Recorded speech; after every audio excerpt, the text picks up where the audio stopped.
Hola, ¿qué tal? Un saludo y un abrazo virtual para todos los amigos de la familia cubana en esta plataforma en la cual hemos creado un espacio para conversar sobre deporte, Backstage Deportivo. Y hoy con una figura del deporte cubano, del atletismo y además de una disciplina, de un área del atletismo que recordamos muchísimo y que además le tenemos muchísimo cariño por la tradición que tiene. De salto alto, les presento a Víctor Moya. Bienvenido. Muchas gracias. Bueno, muchísimas gracias a ti por estar acá. Decíamos que el atletismo, sobre todo en el salto alto, tiene tradición. Tenemos el único recordista mundial que queda todavía la marca vigente en nuestro país, que es Javier Sotomayor. Mira, yo tenía pensado comenzar hablando acerca de los inicios, pero creo que hablar de Javier Sotomayor para Víctor Moya me sería un poco más interesante. Bueno, de primero es el ídolo de todos los saltadores y tener la posibilidad de tenerlo tan cerca desde mi inicio en el equipo nacional fue para mí lo mejor, verlo entrenar, verlo saltar, y ya después tenerlo como manager y como amigo. Para mí, te digo así... ¿Coincidiste con él en el equipo nacional? Sí, coincidimos. ¿Como atleta los dos? Sí, como atleta ya su último año, ya que después del 2001 que se retiró. Y bueno, competimos a la casualidad en el campeonato nacional. Y ya después entonces se retira y ya queda como manager y así seguimos viajando por toda Europa. Ahora vamos a hablar de los inicios de Víctor Moya. Eres de Santiago de Cuba, cómo llegas al atletismo, si fue el salto alto el primer deporte que practicaste. En las edades tempranas generalmente en el atletismo suele suceder que pasas por varias disciplinas hasta que decantas por una. ¿Cómo fue? Bueno, mis inicios fueron en el fútbol. Entonces me vieron posibilidades que tenía como velocista prácticamente, porque antes era un poco más rápido. Y como hacían un préstamo para el atletismo. Y me prestaban, como tú dices, los inicios, uno hace carreras con valla, carreras planas, salto de longitud, salto de altura y la resistencia. Entonces me captan para la EPA provincial ahí en Santiago. O sea, no paso por la IDE. Agradecerle a los entrenadores, a Marima Rodríguez, a Milanés, que fueron los que me iniciaron en el salto de altura, porque no me gustaba ese evento. ¿No te gustaba? No me gustaba ese evento. O sea, estamos hablando finales de los 80, principios de los 90, incluso donde aquí el fútbol tenía una tradición desde el punto de vista competitivo, sobre todo en el área, el fútbol tenía fuerza, el fútbol cubano. Pero ¿por qué te decantas por el atletismo? O sea, ¿decidiste que tenías más condiciones para el atletismo o te fue enamorando? No, me fue enamorando del atletismo. Porque casi todos los fines de semana tenía competencias así entre las escuelas y eso. Y el fútbol tenía, las competencias eran prácticamente, eran como decir, a mucho tiempo. El atletismo todos los fines de semana tenían competencia, era más divertido. Me hablas de la velocidad, ¿por qué no te quedaste en la velocidad, por ejemplo? Lo que me gustaba eran las vallas. Entonces, me captan para la EIDE allá en Santiago de Cuba. Y mi mamá es la que no deja, mi familia no quería que yo estuviera en la IDE. Entonces ya ahí se troncha eso, lo de la velocidad, porque iba para la velocidad, para carreras con valla prácticamente. Entonces vamos a hablar del momento en el que Víctor Moya llega a la selección nacional. ¿Cómo es ese choque ya con encontrarte con grandes figuras de talla mundial del atletismo cubano? Y cómo fue ese momento en la vida de Víctor Moya, siendo tan joven, enfrentarse a esa situación. Mira, llego a la selección nacional prácticamente no por azar. Ya eso, una planificación, mi entrenadora Marima Rodríguez, decidimos venir a las confrontaciones del equipo nacional. Y competimos 2 fines de semana en las confrontaciones del equipo nacional. Y ahí hago las marcas que piden establecidas para estar en el equipo nacional. Y ya me quedo entonces bajo la tutela de Guillermo de la Torre en el equipo nacional ahí Por eso te digo, con las grandes figuras que había, que en ese momento también Javier Sotomayor, Juan Torena Jr., el hijo de Juan Torena, así decirte ahora no recuerdo mucho, pero esa generación que había en ese momento del salto de altura, y entro al equipo nacional. Sí, fue una generación que venía desde los 80, formándose desde los 80, por supuesto los 70, 80 que ya vienen culminando, pero entonces a ti te toca estar en el medio de esa generación con la que le corresponde después, con la de los 2000, que ya también tú eres parte de ella, quizás un poquito más avanzada en edad. ¿Cómo fue, cómo valoras tú ese cambio generacional, ya hablando desde el punto de vista tú desde fuera, cómo valoras ese cambio generacional de aquella gran generación con la otra con grandes resultados también? Mira, eso fue prácticamente lo que está faltando ahora en este momento. porque en ese tiempo había muchos saltadores que salían de la fila de los juveniles con buenas marcas, o sea, con las marcas establecidas, que son más de 2.20 para subir para el equipo nacional. Y ya esa generación también tenía mucho más de 2.20, o sea, que las competencias eran muy reñidas. Ya después llega otra generación, por eso que te digo, otra generación que ya no va, o sea, no sale de los juveniles con esas marcas prominentes así, ¿no? ¿Qué crees que esté pasando ahora? Que Cuba no está sacando tantos saltadores. Incluso a nivel mundial se ve que esa marca de los 2.45 de Sotomayor está como intocable.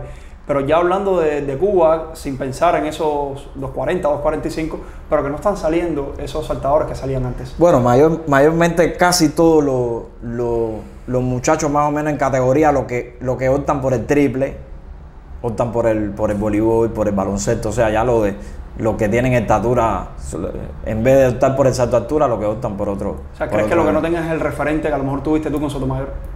No lo veo así de esa manera. Lo veo en la manera de que al haber exactamente la carencia de los colchones, que es lo principal del salto de altura, entonces decantan por el triple, que es el cajón de salto, y por sea voleibol, baloncesto, es más facilidad. Vamos a hablar entonces ahora de ese, creo que el primer gran resultado, sobre todo a nivel mundial, la medalla de plata en el 2005. Me gustaría que me hablaras de ese momento, cómo llegó tu vida. Bueno, ese momento, vamos a decir que prácticamente fue preparado, ¿no? Porque me mantuve entrenando todo el 2004, porque por ser muy joven no me llevaron a los Juegos Olímpicos. Llevaron a Lisbani Pérez, que hizo la marca, y tuvo muy buena actuación, fue finalista olímpico. Tuvo muy buena actuación, pero ese 2004 me quedé entrenando el año entero. O sea, me fui de vacaciones para Santiago, pero me quedé entrenando el año entero. O sea, ya cuando llegué aquí al equipo nacional en septiembre, estaba en mejores condiciones que casi todo el mundo. Y ahí empezaron a venir los resultados. En febrero, antes del campeonato nacional, salté 2.29. En el campeonato nacional repito la marca de 2.29. Me llevan a las competencias de Europa y empecé entonces paulatinamente a mejorar, a ir mejorando. La medalla de plata fue con 2.29 también, porque empezó a llover, pero ya de ahí entonces seguí mejorando. Llega la medalla de plata, por supuesto, un 2006 de por medio, estuvieron los Juegos Centroamericanos de por medio, pero hablamos al inicio de la medalla de oro en los Juegos Panamericanos de Río 2007. Cuéntame de ese momento, ¿esperabas ya la plata, o sea, la medalla de oro, esperabas ese resultado o te llegó de sorpresa decir, bueno, el día estaba para que yo ganara? No, también más o menos también lo teníamos, no que íbamos a ser medallistas de oro, pero íbamos a tener una medalla, porque ya da la casualidad que ese año Donald Thomas tenía la mejor marca del año, o sea, la mejor marca del año mundial, y yo tenía la segunda mejor marca, que la realicé ya en la gira en España, en la gira. Y entonces cuando llegamos ya nos íbamos a enfrentar en el Panamericano, ya sucedió Eran los dos grandes favoritos. Éramos los dos grandes favoritos. Sí, una medalla de oro que realmente ilusionó muchísimo, sobre todo de cara al futuro. Ya eras un atleta experimentado, evidentemente, pero tenías un camino todavía por delante. ¿Qué sucede después de ese 2007? Bueno, viene el 2008, que viene una lamentable lesión casi exactamente un mes antes de los Juegos Olímpicos, y esa lesión entonces me paraliza prácticamente como 3 años que tuve. ¿Ya estabas clasificado? ¿Tenías la marca para Sí, ya tenía la marca ya para la Olimpiada. Ya tenía la marca para la Olimpiada, y entonces fui a un campeonato centroamericano y tristemente Ahora háblame de cómo vivir ese momento, sobre todo psicológicamente, porque bueno, físicamente hay que recuperarse y demás, pero psicológicamente de en un momento incluso pensar, a lo mejor no puedo volver al deporte. ¿Cómo fue ese proceso de ese tiempo esperando a ver qué pasaba? No, me mantuve fuerte, tuve el apoyo de mi familia, que siempre estuvo ahí conmigo, ahí aconsejándome que se podía lograr. Y también agradecerle al team de Álvarez Cambra y a todos los fisioterapeutas en ese momento, en ese tiempo del Fran País, que también me dieron la confianza de que iba a seguir saltando. No, es que después de eso, incluso 2011 Juegos Panamericanos, 2012 estuviste presente en los Juegos Olímpicos de Londres, Pero bueno, realmente ya quizás no eran aquellas mejores marcas que tú tuviste en un momento determinado, pero bueno, tuviste la fuerza, sobre todo psicológica, de poder regresar. ¿Crees que pudiste dar más desde el punto de vista competitivo en ese momento? Sí, no, sí, me parece que sí. Lo que da la casualidad que aquí, ya cuando más o menos uno pasa ya de 27, 28 años, ya van diciendo que eres un atleta viejo. Entonces, como que eso también te hace perder un poco de confianza. Me decías el 2011, pero el 2011 participé en el Campeonato Mundial de Daegu. No fue, o sea, no fue lo mismo porque no tenía la misma fuerza de años anteriores, pero tuve la dicha de hacer la marca y competir en el Campeonato Mundial. Después voy a los Juegos Panamericanos y tengo la medalla de bronce, pero también con un buen resultado para mí, por ser, después de 4 años de ser campeón panamericano, o sea, no me quedé sin medalla, obtuve la medalla. Y bueno, viene el 2012 que voy a los Juegos Olímpicos, que era una deuda de 2 Juegos Olímpicos que no pude ir y tengo la posibilidad de ir a los Juegos Olímpicos. ¿Y te hubiera gustado, por supuesto, haber llegado a esos Juegos Olímpicos donde estabas en mejores condiciones? No, vamos a decir, iban a ser mis Juegos Olímpicos con más experiencia, o sea, porque el 2008 no iba con tanta experiencia. Ya el 2012 ya iba a ser la consolidación de la experiencia como tal de competitiva. Después de eso, viajas al exterior, te radicas un tiempo en México. ¿Qué sucedió ahí? O sea, ¿qué pasa para que Víctor Moya tome la decisión de, a lo mejor no sé si fue impulsado por el propio hecho de que, bueno, ya con 20 y tantos años te consideran viejo y dices, bueno, voy a enrumbarme por otro lado? No, ahí lo que tomo la decisión no tanto por competir, como comenzar a transmitir mi experiencia. Y entonces trabajo un tiempo allá en Mérida, en México, trabajé un tiempo allá como entrenador. Y eso fue lo que decidió. No tanto vamos a verlo como que me quedé desanimado, no. También para salir un tiempo del medio fue por eso fue que hice eso. Pero ¿te parece que psicológicamente puede afectar, ya viéndolo ahora, con más madurez, con más tiempo, más experiencia adquirida de la vida? ¿Te parece que psicológicamente ese bichito que te van poniendo ahí de que ya estás viejo, puede afectar incluso a un atleta que a lo mejor con la experiencia puede conseguir un gran resultado internacional? Sí, yo creo que sí. Porque da la coincidencia, después se hizo como una competencia de los veteranos que se hace en el mundo entero. Y 2 o 3 entrenadores decían que todavía estaba como se dice, en los parámetros de que podía competir y que podía venir un buen resultado. ¿En qué año fue esto? Esto fue en el 2014. 2014 fue en Tarará, hicieron como especie que Sotomayor también saltó y eso. ¿Pudo saltar? ¿Pudo hacer una? No, sí, saltó. Saltó, ahí saltamos en tijera, hicimos lanzamiento de bala, hicimos salto largo sin impulso, o sea, cosas que se hacen, que ahí se ven los parámetros de fuerza, de velocidad. ¿Y te consideran que todavía estabas en forma? Quizás no una medalla olímpica, pero de competir. Sí, pero estaba en forma, para competir estaba en forma.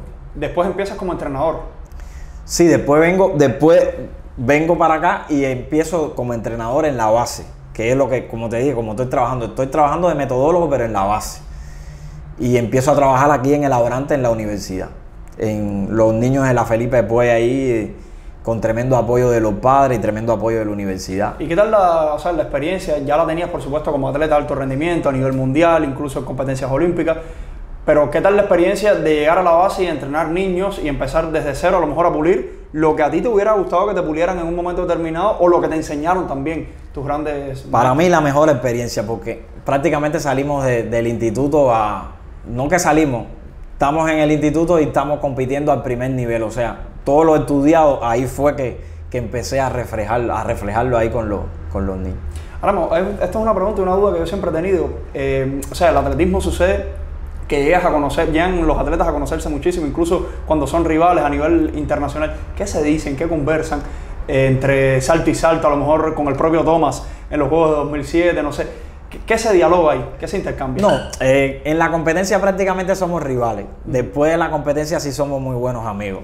Actualmente nos seguimos comunicando. Él es mucho también menor que yo, él es de otra generación. Y entonces seguimos la comunicación. Tuve un tiempo entrenando aquí en Cuba bajo la tutela de Pinillo, estuvo entrenando aquí en Cuba y también me seguía llamando y de vez en cuando iba al estadio y eso. O sea, no se dicen nada, no se hacen trampa. No, trampa no. Bueno, prácticamente ahí somos rivales. Como si te das cuenta, nadie dialoga, nadie conversa. Ya después que se acaba la competencia, ya todo el mundo sí se lleva muy bien. Oye, ¿qué falta ahora, ya no hablando de Cuba, sino a nivel mundial, que los atletas no están llegando a esas marcas de Sotomayor, esas marcas establecidas que en un momento determinado se pensaba que se podía, pero cada vez se va haciendo más lejos ese 2.45. Alegría para todos los cubanos, por supuesto, que siga vigente el récord. Pero ¿qué sucede? ¿Qué crees que está pasando? Es que ahora se compite mucho más. Si te has dado cuenta, ahora la Liga del Diamante es mucho más extensa. O sea, se hacen muchas competencias en invierno y en verano. Entonces, ya prácticamente llegan desgastados a las competencias fundamentales. Por eso, si te das cuenta, este año ni Bachín, los medallistas olímpicos no han aparecido. Yo en una ocasión tuve la oportunidad de conversar con Sotomayor y él me decía, yo en un momento me asusté cuando vi que se iban acercando, pero ya cuando tú ves un atleta, no sé, él me decía esto, cuando ves un atleta que 2, 3 temporadas seguidas mantiene esa marca, ya tiene que venir el bajón. Sí, porque es así, es como prácticamente como una escalera. Sube y tiene que bajar. Es así. Exactamente. Entonces, cuéntame ahora el trabajo como metodólogo que estás realizando en el municipio de Plaza. Bueno, el trabajo como metodólogo estoy como decir, metodólogo de deporte de la primera categoría. Atiendo al béisbol de Plaza aquí de la Revolución, el equipo de Plaza. Con De la Torre. Ajá. Y al equipo de fútbol sala también de aquí de Plaza de la Revolución. En eso estoy, ya llevo 3 años en ese cargo. Y ahí me voy entreteniendo en esa parte. ¿Qué carencias crees que todavía que pudieran estar a la mano? Que estén presentes, que tú digas, carecemos de esto, pero esto puede estar a la mano, se puede resolver, sobre todo con el trabajo de la base que es tan necesario. No, prácticamente es el ánimo. Ya no es el mismo ánimo de antes. Ya esto es un tiempo prácticamente tecnológico. Los niños no están como antes, que había esa masividad de deportes y eso no. Bueno, lo que está calando ahora es el fútbol. El fútbol sí, como lo transmiten, como casi todos los fines de semana hay partidos, no sé qué, eso sí está calando, pero lo que es los otros deportes, el béisbol, el atletismo, no está ya calándolo. ¿Cómo crees que se pudiera fomentar esa masividad nuevamente? Me parece que, bueno, los medios tienen que transmitir, bueno, van a transmitir el Mundial bajo techo, pero transmitir mucho más competencia para que la gente vean un poco más, para que los niños vean un poco más. Me parece que sí. ¿Y cómo fomentar el trabajo para que salgan figuras del atletismo cubano? O sea, cómo seguir fomentando, porque están saliendo figuras en los últimos tiempos, pero cómo seguir fomentándolo, cómo mejorar ese trabajo. Bueno, para mí, ¿cómo decir? Como mi persona, me parece que no se debe desechar de algunos entrenadores viejos de mucha inteligencia. Miren en el mismo evento de Salto Altura.